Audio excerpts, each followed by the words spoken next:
Welcome back sa aking channel mga bossing. Another Kulaong episode na naman. Pag-uusapan natin ngayon itong mga ginawa ni Kulaong nung nakarang araw.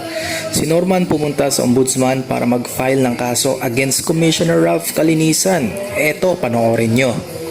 Tayo sa ombudsman ng immediate preventive suspension. Ang mga sinampaho nating kaso sa kanya ay yung criminal po is yung violation ng Republic Act 309 or ng Anti-Graft and Corrupt Practices Act. At syempre yung grave misconduct, oppression and abuse of authority. Marami po, makikita nyo na lang ho. Magsasampa rin po ba kayo kay Calinisan ng disbursement case? Pinag-aaralan po ng ating kampo. Yan po ang pinag-aaralan ng ating kampo kasi unang-una ho, una makapangyarihan siya, no? Kasi ho, chairman siya isa siya sa pinakamataas na NAPOLCOM. At ginagamit niya ho yun para mag-social media, para lang sa akin, para kasuhan ako ng unjust vexation. Napakarami hong problema ng ating bansa, pero bakit yan ang inuuna niya? Ba't inuuna? Sinampahan ko na po siya ng patong-patong na kaso rito sa ombudsman at hinihingi hindi po natin ang kanyang immediate, kung maaari, yung kanyang immediate preventive suspension sa Office of the Ombudsman. Ang lakas mo naman ang loob mo para magkaso, kupal ka. Nakalimutan mo na ba yung pinagsasabi mo sa NBI? Diyan na daw NBI. Ulul! Unggoy! Takot nga sa akin yun nadami mo pa NBI, takot nga sa akin yun. O sige, magsumbong ka! Ang sabi mo, sasampalin mo pa yung NBI.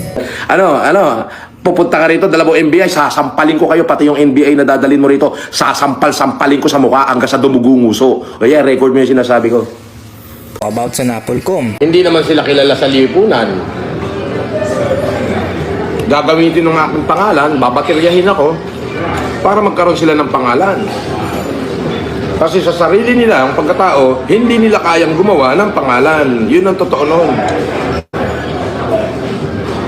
Biruin mo, nakaposisyon ka sa gobyerno, hindi mo kayang gumawa ng sarili mong pangalan. Para sumikat ka, babateryahin mo ko. Di ba? Ang tawag sa'yo, malaking kupal. Meron mga taong gobyerno pa nga eh. Ang daming taong gobyerno. Akalain mo na wala silang sariling identity. Nakaupo ka na sa gobyerno, hindi ka pa sumikat. Di ba? Tapos gagawin mo, idadrag mo yung pangalan ko para kumuha ka ng atensyon, kupal. Atakihin ka rin. Pag inatake ka, marirealize mo, sa impyerno punta mong animal ka. At sa LTO. Ba't hanggang ngayon wala kayo sagot? Paiyakan tayo, Yusek. Gusto mo? Sanay ako dyan. Ngayon, Yusek, tatanggapin ko na yung hatol ng LTO. Wala problema. Nagkamali po ako eh. Pero hindi ko po kayang tanggapin na yung sasakyan ko na kinumplain ko sa inyo na i-transfer nyo sa ibang tao ay hindi ko papayag na ma-unnotice yun. Kakasuhan kita. Oo. Kakasuhan ko kayo lahat. Magpaiyakan tayo. Laban ako dyan! Lahat ng kasalanan na aminin ko na, pati pagpatay kay Bonifacio at saka kay Rizal, di na ako lalabas kasi ako yung sinungaling eh.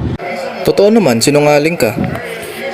Paano naman pagka hindi peke yung plaka ko, anong gagawin ko? Gusto mo ngayong linggo, palo ko sa ulo mo para imbis na magsimba ka ng maayos, magsimba ka may biyak sa ulo? Di ba? Hindi mo ko kayang takutin. Sa korte at sa Diyos lang ako susunod.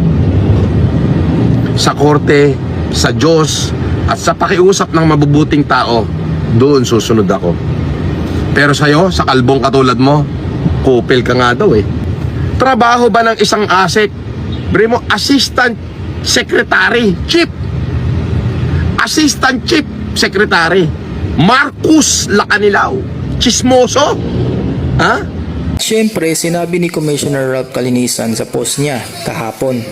Clear is the legal maxim. You cannot come to court with unclean hands. Pangalan pa lang, peke na. Isang karangalan ang makasuhan dahil gusto nating mapanagot ang pambansang scammer ng Pilipinas. We will proceed in making you and all your cohorts accountable in the law. At ito pa, malaking problema to. Bakit dalawa ang birthplace na nakalagay dito sa COC for Senator? Philippine Statistic Office, baka naman imbestagahan nyo to. O baka naman tao ka sa umaga, maligno ka sa gabi. Kaya dalawa nakalagay dyan. Oo. O siya, eto pa. Sinabi mo sa live noon na kung meron ba kaming nakitang Norman Mangusin na ID.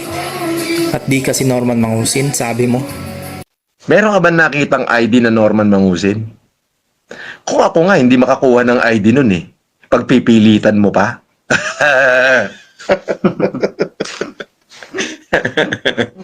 Oh. Maglabas ka nga kahit isang identification na kahit luman-luma, kahit school ID. Kung may makikita ka Norman Mangusin. Sige nga. Kahit isang school ID lang. Eh kung ako nga, hindi nga ako nagka-ID yan eh. Ipagpipilitan mo ba? Anong tanga mo naman? Well, eto naka-record sa NBI. Di mo madedeny yan, Norman. Hindi niya alam, yung ginamit niyang pangalan doon sa ombudsman ay Norman Mangusin. Mas lalo tuloy na magiging klaro at matibay ang kaso mo sa falsification of public documents. At para ito sa mga supporters ni Norman Mangusin, eto nilabas ng National Statistics Office na wala silang record na hawak na Francis Leo Marcos. Nakalagay dito, we certify that we do not have any records of birth of ayan, Francis Leo Marcos. O ayan, basahin nyo mga kulaong supporters. Basahin nyo, puro kayo pandemic hero. Nasa harapan nyo na ang mga ebidensya. At tuluyan nang nabura ang kanyang TikTok at Facebook. Wala na po akong TikTok. Nakalagay po doon ay pinahinto po ng government entity. Ganun din ho yung aking Facebook. So, okay lang po yun. Isa pong karangalan sa akin kung kayo magtitiwala po sa akin. Ngunit hayaan nyo muna po akong linisin ang mga duming ipinatik nila sa aking katawan. Sa tingin mo may maniniwala pa sa'yo sa dami ng resibo ng inilabas dito sa SOCMED? Kung may maniniwala man sa'yo, siguro yung may mga may edad na gurang na. Yung mga nauto mo nung pandemic. So dito ko natatapusin ang video mga bossing. Like at subscribe. At abangan nyo yung mga next update ni Kulaong.